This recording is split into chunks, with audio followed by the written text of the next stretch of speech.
Olá, seja muito bem-vindo. Está começando agora mais um podcast SP Sonha, porque nós da Vejinha somos apaixonados por São Paulo e a gente sonha em ver a nossa cidade mais bonita, melhor para todos os seus habitantes. Eu sou Helena Galante, editora da Vejinha, e estou aqui com Raul Justilores, redator-chefe da revista, autor de São Paulo nas Alturas.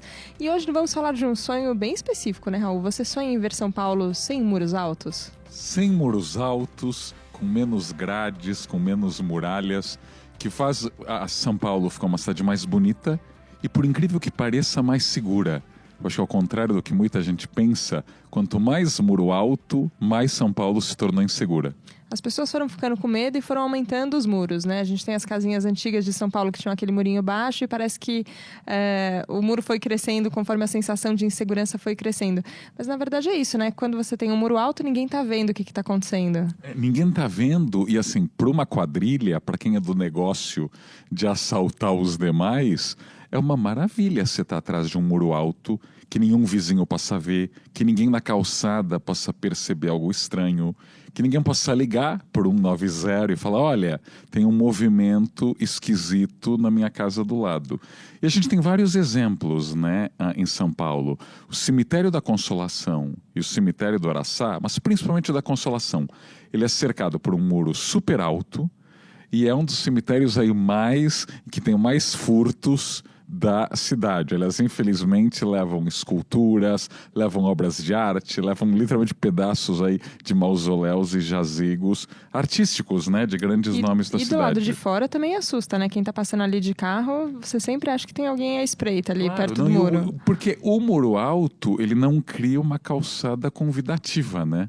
Então, logo, ninguém caminha. Ou seja, você está no meio de duas das áreas mais densas da cidade, Bela Vista, Paulista e Higienópolis, mas justamente aquela área, com os seus muros tão altos, é uma área que ninguém quer andar, né? Quem quer andar 500 metros, 300 metros, sem ter uma vitrine, uma banca, gente na calçada? Ou seja, o ser humano tem o efeito manada, né? Onde tem muita gente na rua, a gente quer andar. Onde não tem ninguém, a gente não vai atrás.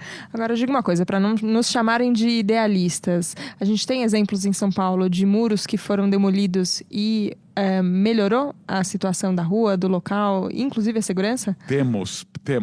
Tem um parque na Zona Leste, no Tatuapé, chamado Serete.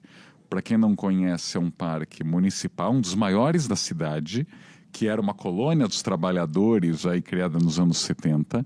Hoje é um grande parque. E quando ele tinha um muro muito alto, ele era pouco frequentado e em muitas coisas lembrava o Cemitério da Consolação. Porque basta ter um muro muito alto, branco ou da cor que for, parece que é um imã. Tá aí uma coisa que a gente não quer. Descartar móveis. Então era uma calçada famosa por ter sofá abandonado, colchão, lixo, ou seja, um lugar muito sujo, além de tudo.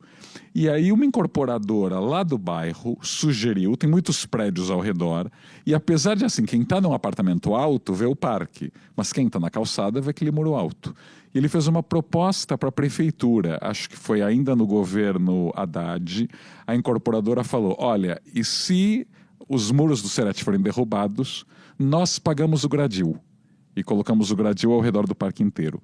A prefeitura concordou, ou seja, houve esse escambo aí de muro por grade. E hoje a visitação do Serete é muito maior do que era. Aliás, nos fins de semana triplicou a frequência.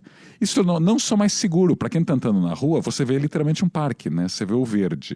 Então esse é um belo exemplo aí na Zona Leste de uma retirada de muro que deixou a vizinhança mais segura. Fica aí o exemplo, então, para o Cemitério da Consolação, por exemplo, que poderia ter, no lugar do seu muro alto, branco, grande e feio, podemos dizer, Raul? Claro, podemos. Poderia ter um gradil, já seria suficiente, por exemplo. Não, e é um exemplo que a gente tem que ser muito enfático, porque mesmo com o que aconteceu no Serete, em outros lugares, e mesmo com os arrastões que sempre acontecem nesses condomínios fechados, com muro altíssimo, guarita, 1 milhão de câmeras, e mesmo assim as quadrilhas invadem, né? Tem um condomínio na Avenida Paulista que fez o caminho oposto, está na contramão aí do que a gente está vendo, que é o Setenco Plaza.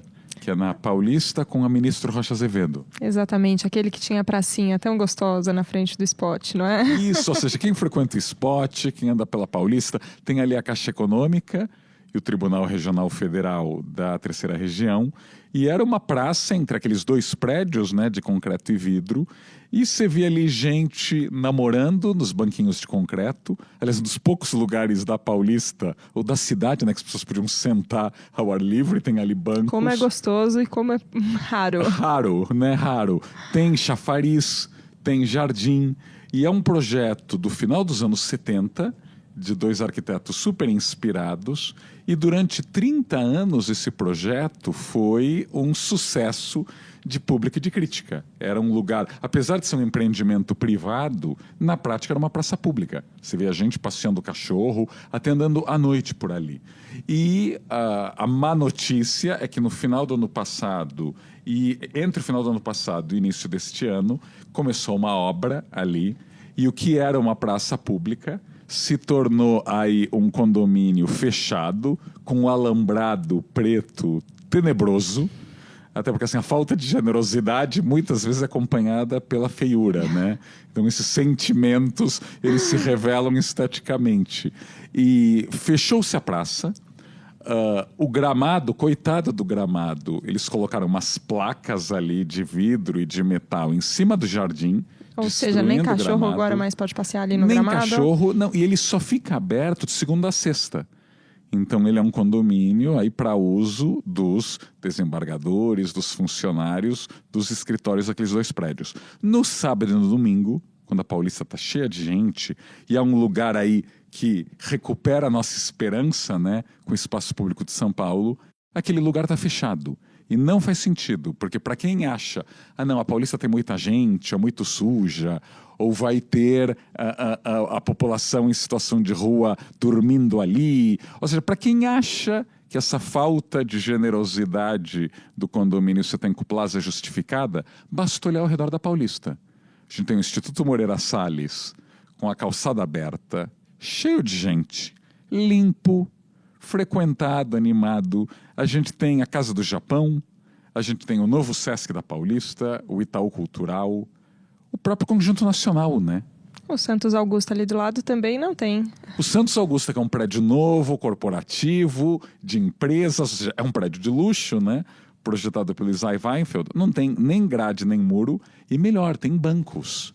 Pode sentar. Tem banco, você pode sentar. Agora que eu fiquei muito chocada quando eu li a sua coluna na Vejinha é que não tinham grandes registros ali no Setenco Plaza ou de crimes que acontecessem ali. Não tinha nenhum problema exatamente de ordem de segurança e foi gasto um dinheiro para fazer isso, né? Claro, aliás, até para quem acha, para quem está desconfiando aqui do nosso papo, da Helena... Não sejam céticos, gente, não sejam. Helena e meu, não, imagina, tem que fechar, porque o povo nunca é a gente, né? O povo é muito sujo, o povo é muito bagunçado, etc.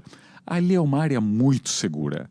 Aliás, segura graças ao dinheiro dos impostos que todos nós pagamos. O Tribunal Regional Federal é público e tem muita segurança.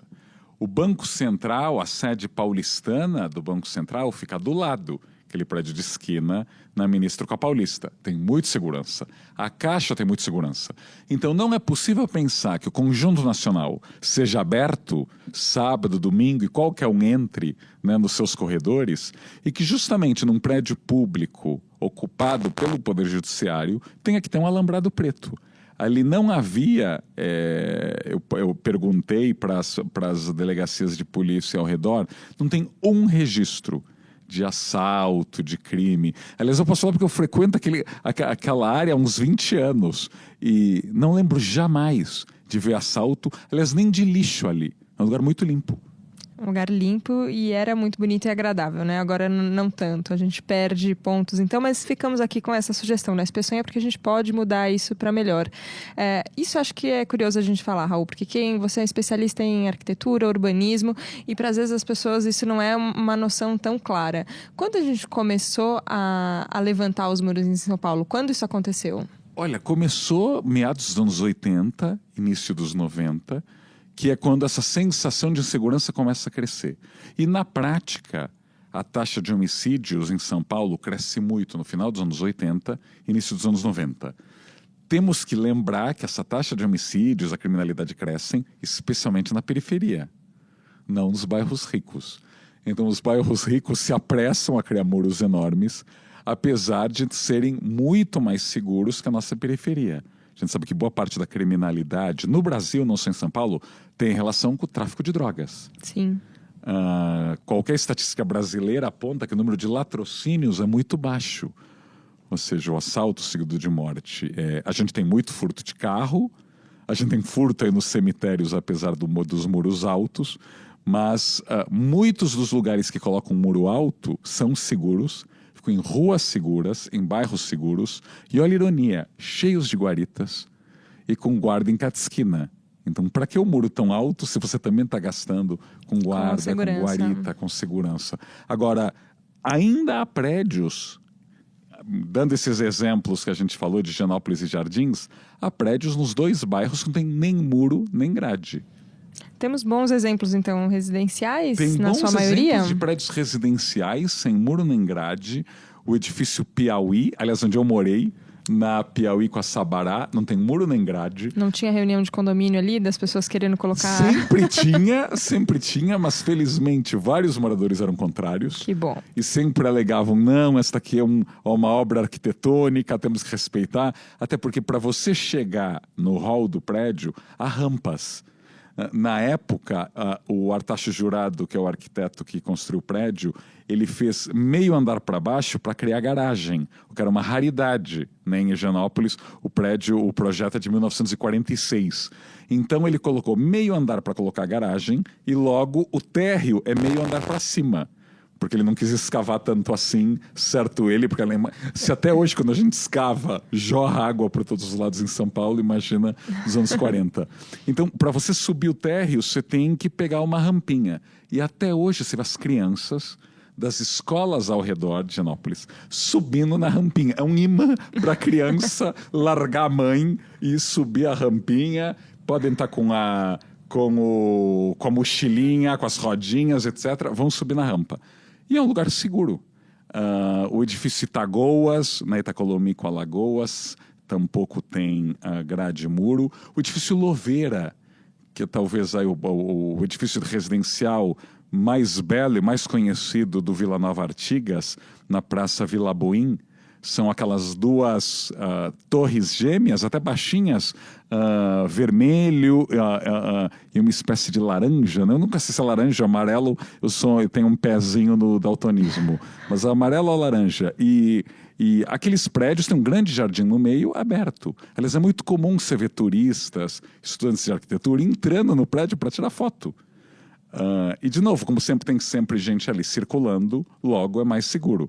Tenho certeza que você se sente mais seguro no Louveira do que dando num condomínio, num bairro que só tem moradia, que não tem uma loja, que não tem ninguém na rua, que tem um muro altíssimo e que a toda hora alguém pode invadir. Então, esses exemplos que a gente citou... tem o Maria Albertina nos Jardins, na Franca, com a Peixoto Gomide, tampouco tem grade e muro. E ele é cercado de prédios assim, com muros enormes, assim, fortalezas medievais. E tá ele lá, sem muro, sem grade. Herói da resistência. E tá lá, ou seja, demonstrando, né, com a sua própria existência que dá para ser seguro sem se esconder. Agora, eu lembro, no começo do ano passado, a gente fez uma matéria na Vejinha sobre as escolas novas de São Paulo, a arquitetura das escolas. E foi uma coisa muito curiosa conversar com os arquitetos que gostariam de colocar gradis apenas, uma coisa que fosse integrada com a cidade, até numa proposta educativa, pedagógica também, que as crianças tinham que saber que a escola fazia parte de um contexto, fazia parte de um bairro.